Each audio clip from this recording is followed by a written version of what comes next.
This is a horrific story. Welcome back. You may have heard it about a 10-year-old girl from Ohio who had to travel to Indiana for an abortion after she was raped. Well, now a 27-year-old man has been arrested and charged in connection with the crime. But on Monday, the Attorney General in Ohio questioned the entire story, saying it may have been fabricated by pro-choice advocates. Here's what he told Fox News. We have regular contact with prosecutors and local police and sheriffs. Not a whisper anywhere. My office runs the state crime lab.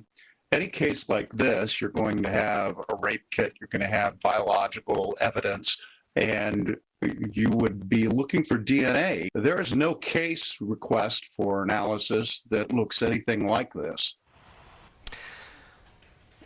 Now, there were clearly some audio issues on that interview, but you could hear what he said. Since then, he has now come forward saying his heart aches for this young girl and praised Columbus police for getting the man off the streets.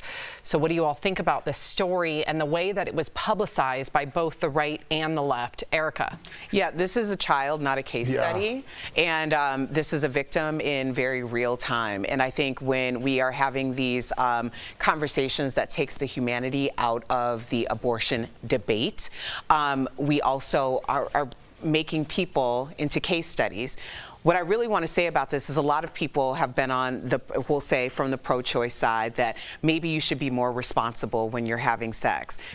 Whether this girl, the idea of denouncing and saying that this case didn't exist doesn't mean that cases like this aren't an everyday occurrence, and they are. Children are being victimized and molested, and it goes in silence because it's happening in their own homes, it's happening in their communities, and the predators are protected more than the actual victims. So when we're having these conversations, let's just remember that these are affecting human lives. Yes, thank you for that, Erica. So another thing the Ohio Attorney General said on Fox News was that the 10-year-old girl did not have to leave Ohio to find treatment. So to verify if this is in fact the case, please welcome back the national host of TEGNA's own Verify. Okay, so Ariane, please give us all the facts here. Okay, again, we're going to start off by verifying this with the sources that we have, and those are the state laws in Ohio and Indiana as they relate to abortion. So this little girl came from Ohio, and in Ohio, abortion is illegal after 6 weeks, and that includes rape and incest. And so you would think you would go to a neighboring state. That neighboring state is Indiana, and there you have until 22 weeks to get an abortion. What we don't know about this is how far along was this little girl when she needed to get this abortion? Was she after the 6-week mark and then needed to go to Indiana? That is what the Attorney General is calling into question, but we just don't have all of the facts here.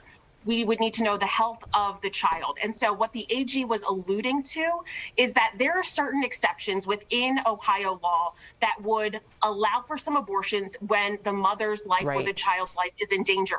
But we don't know the health records of that mom or the child. And so we can't speak to that. We just know if you are pregnant after 6 weeks, you cannot have an abortion in Ohio.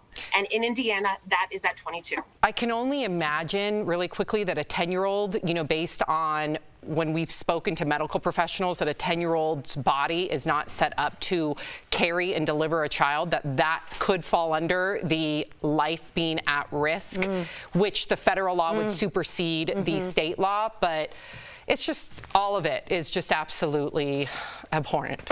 So, Ariane, and it's always changing. Yeah, it is always changing. We are trying to map out what the laws on abortion are in each state as they change, and it's tricky. Yeah. Ariane, well, we appreciate you for delivering the facts. DBL Nation, if you see something you want the Verify team to look into, shoot them an email or a text, or visit their website at verifythis.com. We'll be right back. Thank you so much, Ariane.